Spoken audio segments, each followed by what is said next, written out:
Hey, welcome into the Stinkin Truth Podcast. I am Mark Schlereth alongside my partner, Mike Evans. Thank you so much for making us a part of your day. Continue to subscribe. We're growing, Mike. It's been a lot of fun. And this starts the climb to 25,000 subscribers. This starts the 3-a-week podcast for the Stinkin Truth Podcast. So thank you so much for tuning in. You guys are the reason we're doing this because of all the requests, 3 a week. Well, and I got to thank everybody out there because your comment about how the Dallas Cowboys are simply the Jacksonville Jaguars with a better marketing plan has gone viral from what you said here on the Stinkin Truth Podcast to the point where you've been kind of making some national rounds as well. And I couldn't help but think of you when I was watching the Cowboys preseason game the other day, and there's Micah Parsons laying down on a training table. Right. And I'm just like, what are we doing here? No, the more things change, the more they stay the same, right? Let's get rid of our one coach, bring another coach in there. You know, and Brian Schottenheimer is going to be the head coach now, son of the legendary coach Marty Schottenheimer, and it's all going to work out. We're going to have some discipline. Remember when Brian Schottenheimer said, hey, man, well, I'm going to change the way we sit in team meetings and move the locker room around. I'm going to do, like, more things change, the more they stay the same. Micah Parsons, no contract, still shuffling his feet. Jerry Jones going on podcasts, talking about trying to undercut the agent, the whole 9 yards. Just an absolute shit show. And ultimately, one thing it shows you is that no matter who the coach is, it does not matter who the coach is. He will be circumvented. He will be emasculated. He will be cut at the knees by the owner. The owner will always trump the coach. The owner will always get the headline. The owner will always circumvent the authority. The owner will always do that to the head coach. So ultimately, the head coach has no true authority. And like, this is the problem with how the organization is run. This is the number one problem. Your ownership has to own, and your head coach has to be the head coach in charge of all things. And then everybody else trickles down from there. It's like Reaganomics, right? It's the trickle-down theory. And when your head coach has no authority to make any decision because the owner is going to come in and circumvent his authority, Brian Schottenheimer, the first order of business when you're the Dallas Cowboys head coach is to lay your nuts on a table and have them sliced off. That's the first order of business, because you're not ever going to be in charge. I'm sorry, it doesn't work that way. Great organizations don't work that way. You cannot have a back staircase to the owner's office to go ahead and circumvent the head coach. I don't like what he did. He changed my seating arrangement. I don't like the way practice runs. I don't like this. And Jerry goes, oh, let me handle it. I'll take care of it, And he runs down there and he makes, it goes back to Bill Parcells. If you're not going to empower Bill Parcells, then who are you going to empower? There was an agreement, to my understanding, Mike, that you can go back to Bill Parcells never addressing T.O. by his name. Do you remember what he called? You were covering the Cowboys back then. You remember what he called T.O.? The player? The player. Yeah. Okay, the player. To my understanding, through my sources, according to my sources, my understanding was was an agreement reached between Bill Parcells and between Jerry Jones that T.O. wasn't going to be a part of the Dallas Cowboys. We agreed upon it. Parcells left for the night. The next morning he shows up and T.O.'s in the locker room.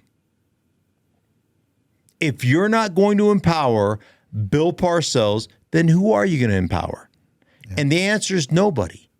And the one guy that you did give power to, and Jimmy Johnson, ended up building a team that won 3 world championships, and you were so distraught about him getting the lion's share of the credit, they had to get rid of him. And your thinking was, anybody can win a championship with the team I put together. No. It was the team that Jimmy put together, not that you put together. You scratch checks. That's your job. And ultimately, that's the Dallas Cowboys in a nutshell. So even when they're good, Mike, they'll get to the playoffs and they'll shit in their helmets. That's what they do every year. 30 straight years, they haven't gone beyond the divisional round. They haven't won a divisional round since 1995. Now, they won the championship that year, right? They beat Pittsburgh in the Super Bowl. But since then, they haven't won a divisional playoff game. Let's move over to the Chicago Bears, because one thing I'm going to be looking forward to throughout the course of this season on the Stinkin' Truth podcast is your film breakdowns, because you go in and you look at the film. You love looking at the film on your Exos Thundercloud, and there's a lot of optimism of what Ben Johnson can do in Chicago with Caleb Williams.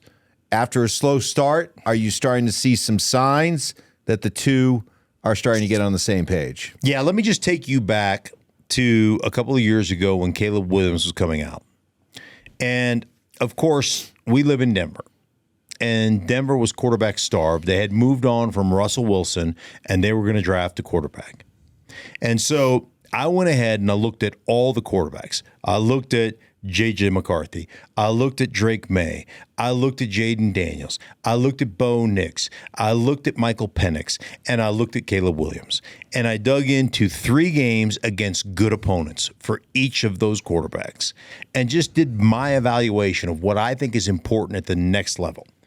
And so as I was studying Caleb Williams, the thing that resonated with me is Caleb Williams spends way too much time playing off schedule. And that's a problem. Playing off schedule when you should be on schedule. In college football, you can get away with it because 2 times a year, you face somebody that has like talent to you. The other 10 games that you play, they don't belong, talent-wise, they don't belong on the same field as you. So you pull the ball, you scramble around, somebody breaks off their route, goes 65 yards, and everybody, I mean, it's like, that to me is like Viagra to the general fan. They are stiff as the day is long when they see that play. They can't help themselves. And they're just walking around going, oh my God, generational talent. Did you see it? Grrr, you know, and they can't get enough of it. You know what wins in the NFL? Boring. Boring wins in the NFL. Being on schedule wins in the NFL. You can't play that style of football and consistently win in the NFL. It's your 70-30 rule. It's my which 70-30. I learned that from you. 70% of the time, you need to be on schedule. You're only off schedule in the 30% of the time when offensive plays break down. And then you have to play from the neck up, not the neck down. And what I mean by that is you have to make great decisions. Throw the ball away. Don't take a sack. Don't scramble around like you're Superman, because the guys on defense are angry and they'll hit you. And eventually what happens to these guys is they'll make 3 or 4 plays in a game, 3 or 4 plays that are outstanding. They're incredible, right? But they'll make 5 or 6 plays that are just detrimental to the success of your. They'll take a sack, right? They'll throw a pick, tip ball. Those are the type of things that happen. So you have to be on schedule. So we got a lot of people in Chicago that listen to the podcast, that watch the podcast.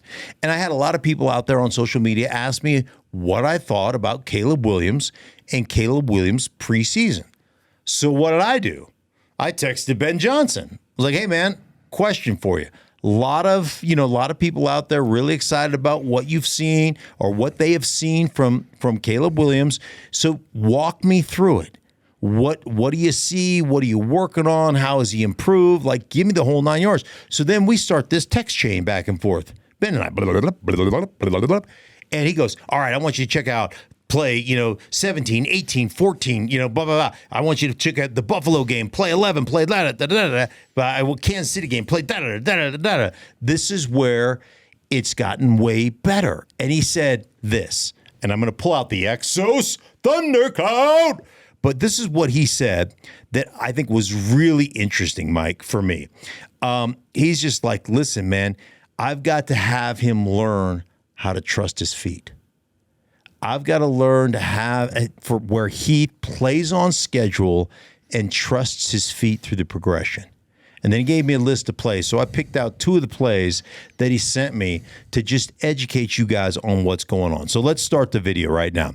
All right, first thing you're going to see a 1-by-3 formation, 3 to the field, the wide side of the field are all 3 wide receivers. Now look at the blitz posture of the defense, right? They are coming. Caleb Williams recognizes exactly what he sees. He knows the blitz is coming. He's got the single high safety in the middle of the football field, meaning man-to-man coverage is what Caleb Williams has here. Okay, now the first thing is number 2, the slot receiver, he has a protected release. What does that mean? It means the outside guy has got to take it outside. His route's got to go outside so you can run the stick combination. You can call it the speed out, whatever you want. Man-to-man, create leverage. Now, here's what I love. I love this. Caleb Williams, he's the third step. Look at him. He's cocked. He's loaded. That receiver has not turned his head around yet. He is still just about to come out of his break. But Caleb Williams is in the process right now of throwing the football. Perfect strike right on the sideline for the first down. Then the next play, he's got a 2-by-2 formation, right? They're running a basic with an out on this side. He's eyeballing that route combination. He sees it's 3-over-2 and the defense has leverage, right? 3 defenders, 2 receivers. So instantly he starts to climb the pocket, trusting his feet and getting to the third read in his progression. So he goes up, throws it, bam, another first down. These are the significant improvements that Caleb has made over the course of this preseason. It's not there yet. It still has to get better, but you can see him getting through progressions and climbing into the pocket, Mike. I can't tell you how important that is. Remember, Caleb Williams last year took 68 sacks. I bet you over half of them were his fault. And those will derail an offense. Now, some of it is, you're not being coached and you're not getting enough coaching and all these different things, but they are really working on the timing and the footwork.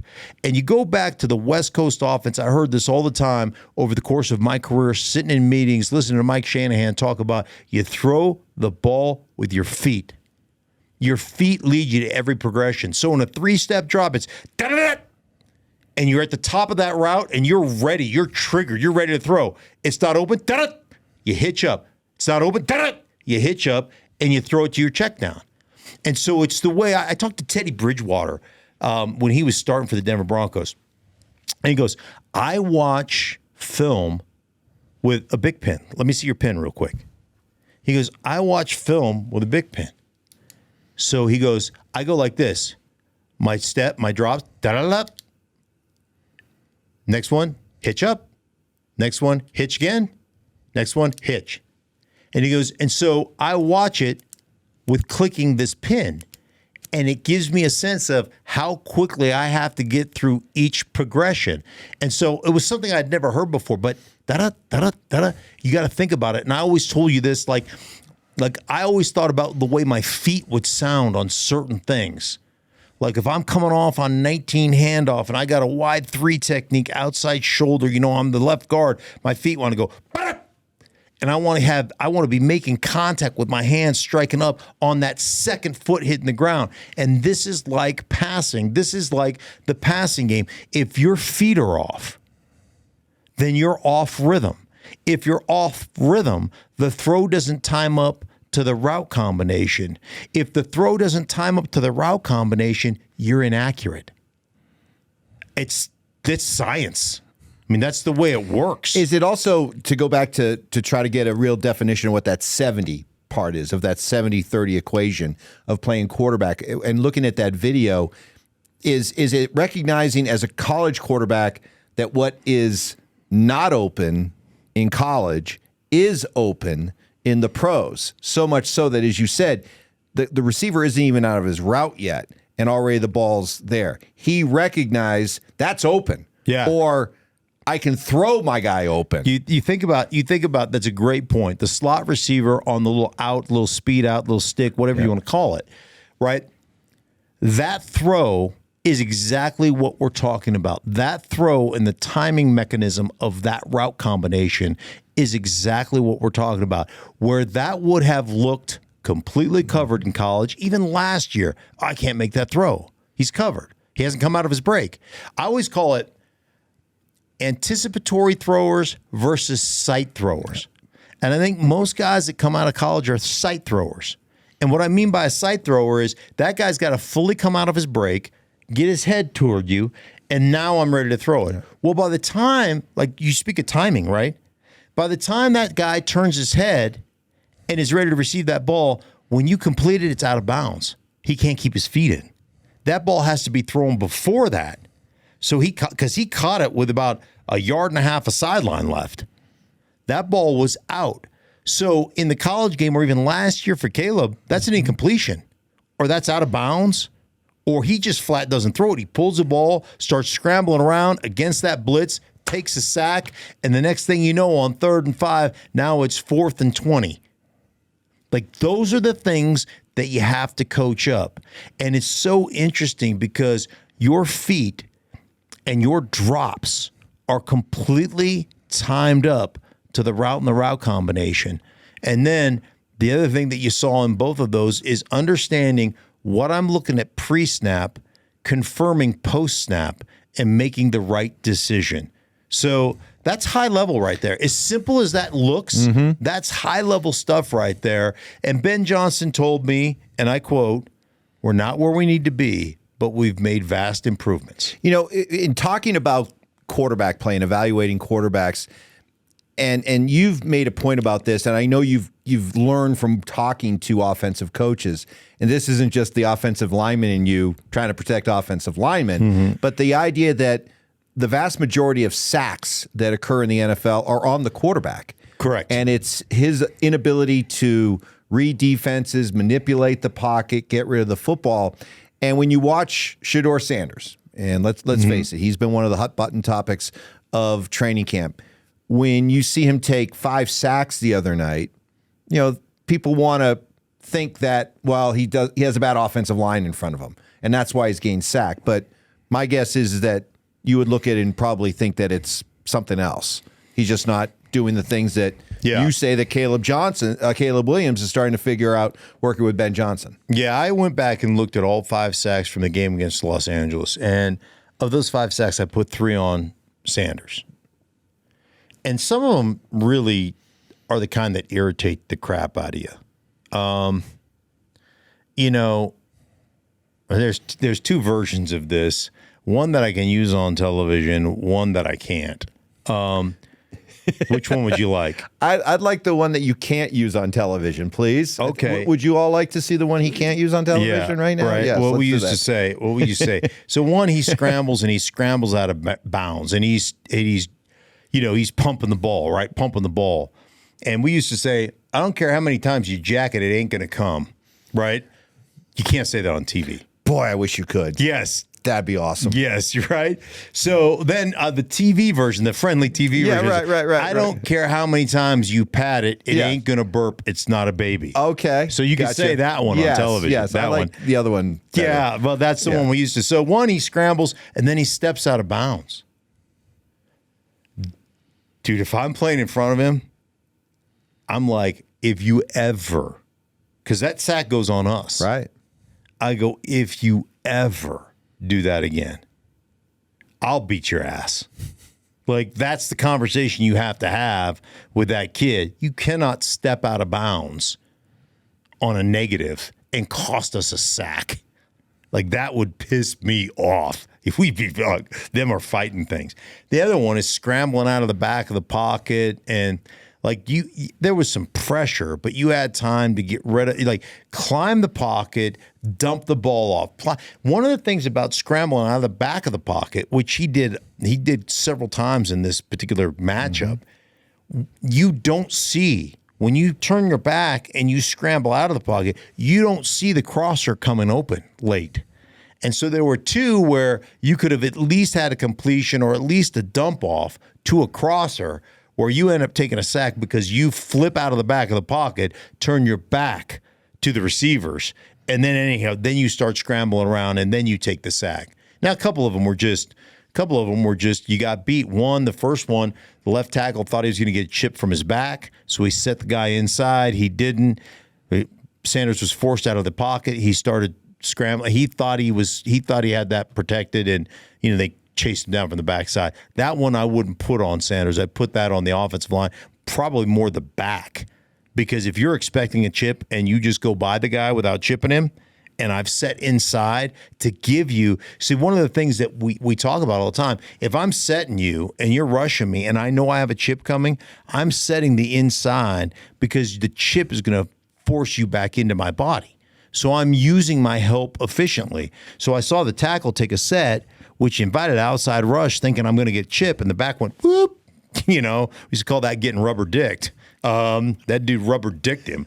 And so you got to get like that back has got to chip him and force him back onto your body so you can take him over. So that was one sack. So but 3 of the 5 I put on Shedeur, and that's just not good enough. So bottom line it for it, because the Shedeur conversation's been fascinating to me throughout the course of training camp. When he was getting a chance to start the first preseason game, the idea was that he's being set up to fail. But then he goes out and plays well, and you don't hear any of that.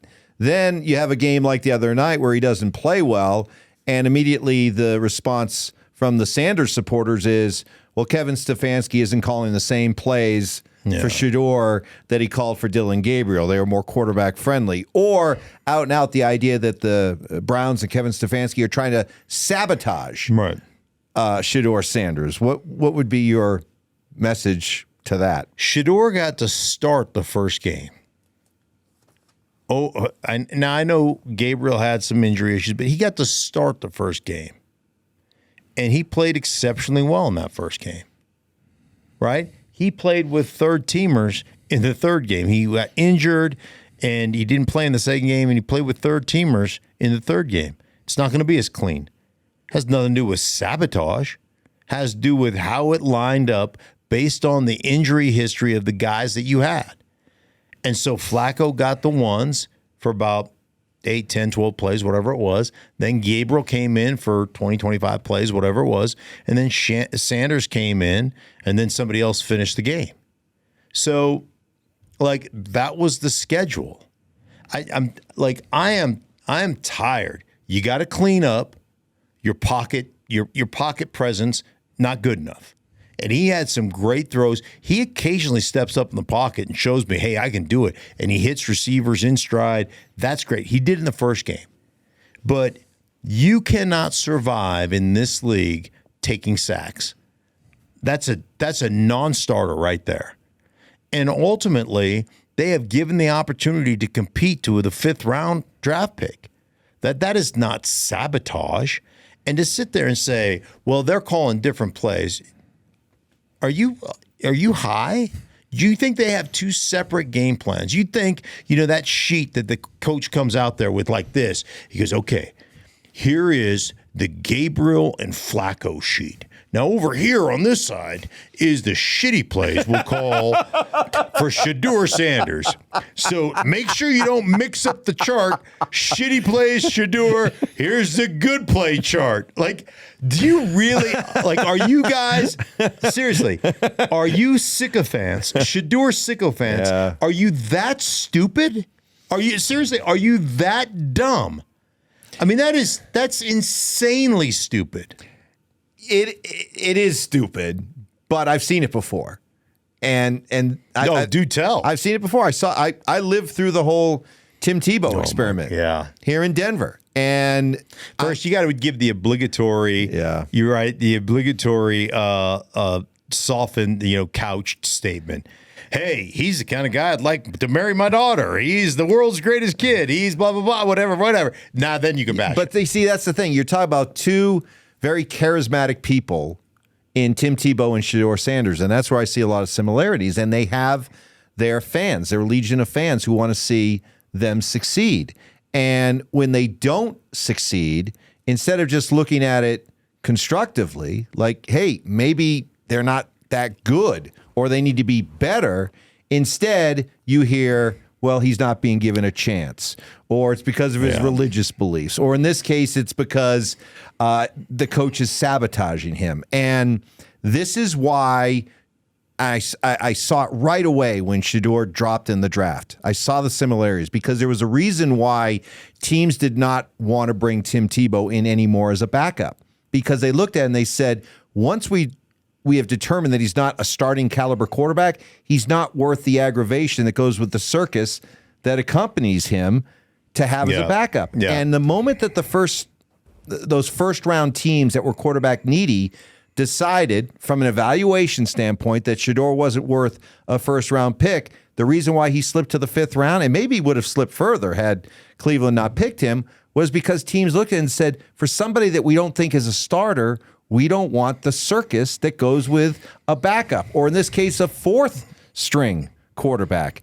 And we're seeing it play out. The similarities to me are glaringly obvious. Yeah, I'm 100% with you. And, when you've got to give your Tebow went to the Jets and was a personal pump protector, and you got to give that guy a press conference once a week, like, come on, nobody wants that. And like, if I was mentoring Shedeur, like, I saw him show up with an entourage, right? Still has the legendary stuff. Walking into the stadium, dude. This ain't the WNBA. It's not a fashion show. You're a 3rd or 4th string quarterback. I don't need to watch you walk in with. The other day, I saw somebody sent a video, and I think it was the game. I think it was the Los Angeles game.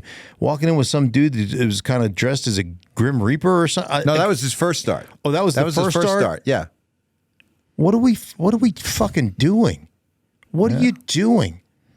Because ultimately, what's the old saying?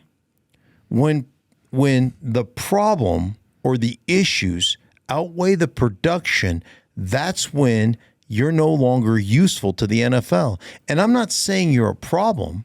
I'm not saying you're a problem child or you're not being, but I'm saying an organization does not want to have to listen to interview requests for their 4th string quarterback. They don't want to be forced to have you do a press conference for their 4th string quarterback. Like, did you ever hear from Tom Brady when he was the 4th stringer? Nope. You didn't. And this is crazy. Although I happen to think Shedeur will make the team. But you and I were talking with Stokely, our radio partner, and we started talking about, well, what if? What if he gets cut? Would there be any teams that would be like, that looks intriguing? And so we came up with a list. Would you like to give the list? I think it's 2 teams long, right? I think so. Yeah. Go ahead. 1, the Raiders. Oh, 3 teams long then. Okay, the Raiders, because O'Connell just broke his wrist. He's going to be out till October. Brady is part owner of the Raiders and was mentoring Shedeur. Why not the Raiders? Okay. The other, Jacksonville. No brainer. Travis Hunter is there, reunited with Travis Hunter. I mean, let's face it, this is shit or get off the pot moment for Trevor Lawrence, right? You either got to figure it out or we got to move on. So you might as well get, Nick Mullins, I love Nick Mullins, man. Like Nick Mullins and I've done a lot of games where Nick Mullins was involved. And he and I are really tight, although he never seems to win the games that I'm calling. But Nick Mullins and Trying too hard to impress you. Apparently. Yeah. But Nick Mullins and I are tighter than mouse nuts. And he's been described to me from coaches before as a guy that's going to make a really good coach someday. And what that means is, talent-wise,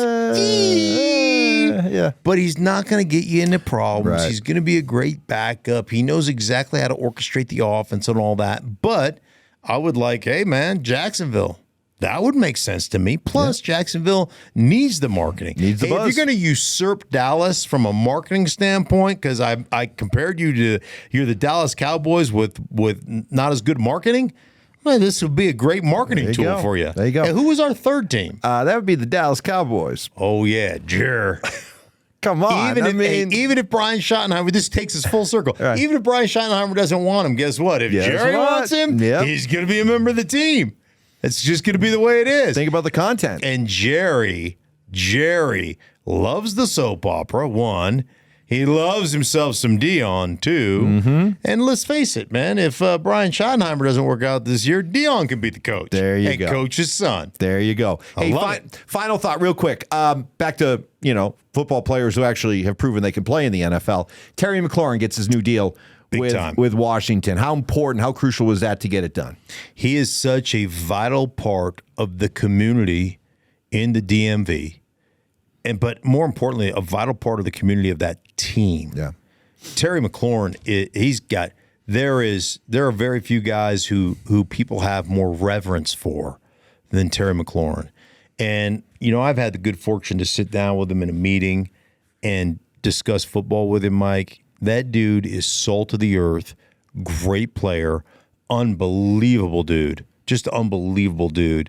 And I am so excited for him and the Commanders because they need that guy. And I've told you this, and I'll tell it to you again, man. I've talked to multiple D coordinators who said that dude is a problem. That dude's our number one priority. 5 years in a row with over 1,000 yards receiving with 5 different quarterbacks. And then I've talked to some DBs who have told me Slay, big play Slay was like, that dude is a nightmare for me. There's always that guy in everybody's kind of litany of players. There's always a guy or two that you don't expect. Right. My guys were Pierce Holt from the Niners. Drove me crazy playing against Pierce Holt. There was this little skinny dude from Buffalo that Phil Hansen. Drove me nuts. Hated playing against Phil Hansen. Sneaking up on you, these hands, gelatinous. I hated him. I was talking to Charles Barkley about it. I like Charles. Who gave you fits? I was in Atlanta calling a game and bumped into Charles, and we just hung out for a couple hours and just talked and stuff. Charles has always been he's a dear friend. I've known him for 25, 30 years, whatever it is. And Charles, the one dude that gave me fits, just gave me fits. I had no answers for him. Care to venture a guess? Popeye Jones. Popeye Jones? Popeye Jones. See, isn't that the weirdest thing? A lot of times it's Hall of Famers whose biggest struggle is against some also ran. Some dude. Yeah. Some jag. He goes, Popeye Jones gave me fits. Yeah. So anyhow, you just never know. Phil Hansen won't go down as an all-time great defensive lineman, but he gave you fits. He gave me fits. How'd he do it? See, Mark just wanted to get his hands on you. Dude, and let me get my hands on you. You're done. I was just those gelatinous dudes that drove me crazy. Anyhow, hey, listen, for everybody involved in the Stinkin' Truth podcast, we thank you so much for making us a part of your day. Make sure you subscribe. When we get to 25,000, maybe along the way, we're going to start giving out some gifts just randomly to the people who were here before and the people who are here now coming every day. So make sure you hang tight with that stuff. We'll try to get you guys some stuff out for your favorite teams, answer some questions. Again, Monday, Wednesday, Friday are new release days, so make sure you stay tuned. More Stinkin' Truth podcast on the way. Thank you so much for making us a part of your day.